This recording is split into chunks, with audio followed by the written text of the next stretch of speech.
Hey, salut tout le monde. Bon, aujourd'hui, de l'actualité, on va parler de PlayStation et de son studio Bungie. Ça va pas bien chez PlayStation depuis quelque temps. Depuis l'annonce du départ du président Jim Ryan.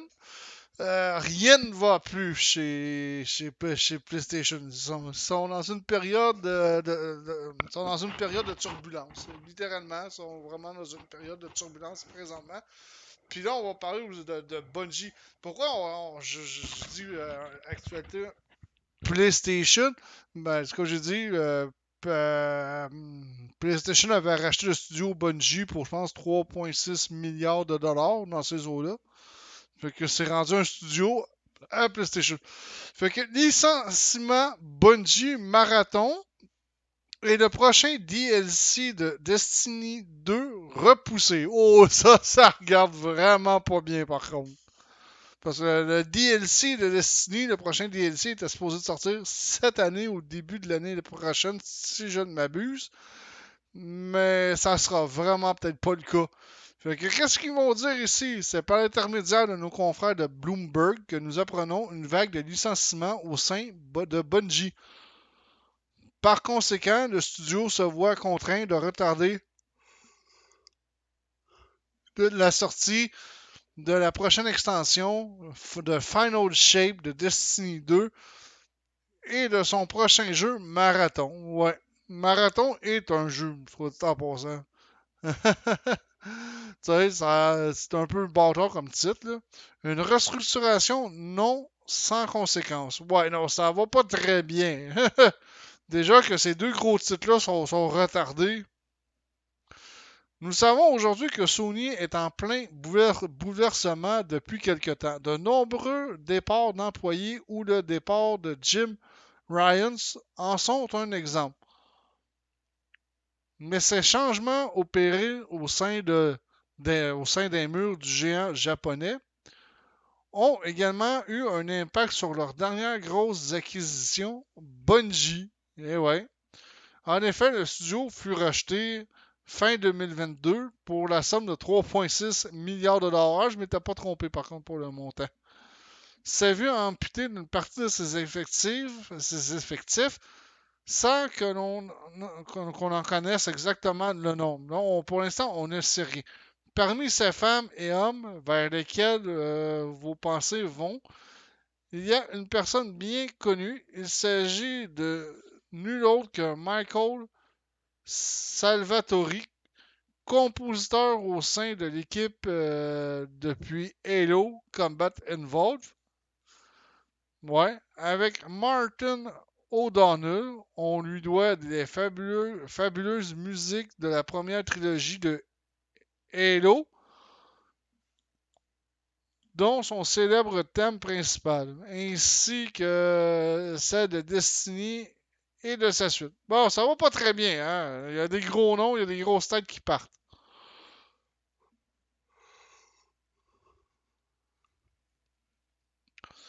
Alors, d'autant plus étrange qu'un tel élément se voit contraint de partir, et ce, l'impact significatif qu'a pu avoir la bande originale de Halo sur la popularité de la saga et par conséquent de Bungie. Ouais. Marathon et le prochain DLC de Destiny repoussé. Ouais.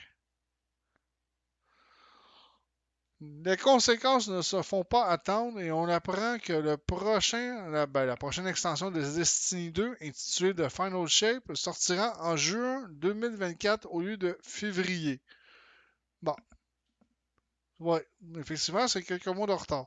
Second retard, la sortie de Marathon se voit ainsi décalée pour 2025 sans plus de précision. Ouais, ça regarde un peu moins bien parce que quand c'est décalé en 2025 et on n'a pas vraiment de précision, c'est pas très bon.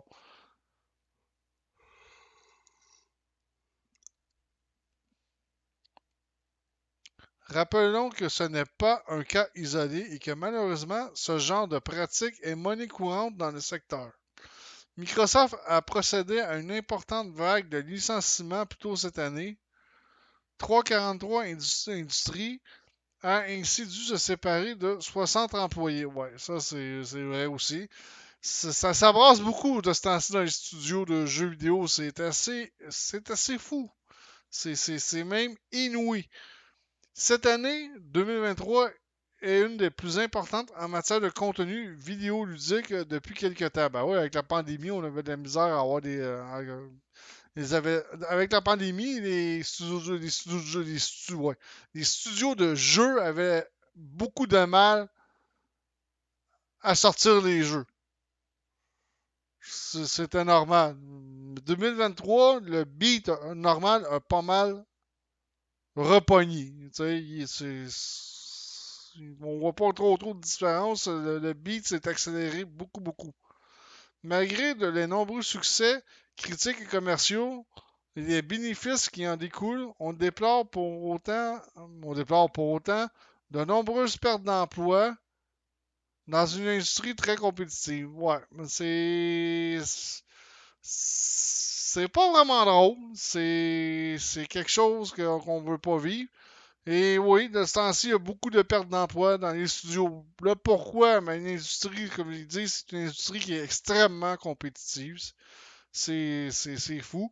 Puis c'est sûr qu'un studio qui va essuyer un échec pour son jeu, ou un gros jeu, mettons que Bungie sort Destiny 3, exemple, puis c'est un échec, mais ça va se faire sentir dans le studio parce que les ventes seront pas là. Malgré que là, pour l'instant, les ventes sont au rendez-vous, les profits sont au rendez-vous.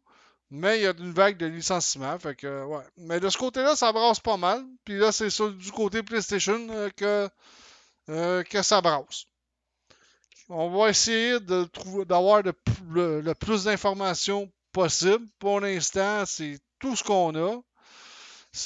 Moi, mes pensées sont avec ces personnes-là qui perdent leur emploi, parce que c'est avec le contexte de l'inflation présentement. On sait que l'inflation a été quand même très haute. Fait que Dieu sait si c'est pas le moment de perdre son emploi présentement. C'est vraiment pas le moment. Fait que mes pensées sont avec ces personnes-là congédiées, licenciées. Et j'espère qu'ils vont se trouver autre chose quand même très rapidement. Fait que là-dessus, je vous dis ciao tout le monde, à la prochaine.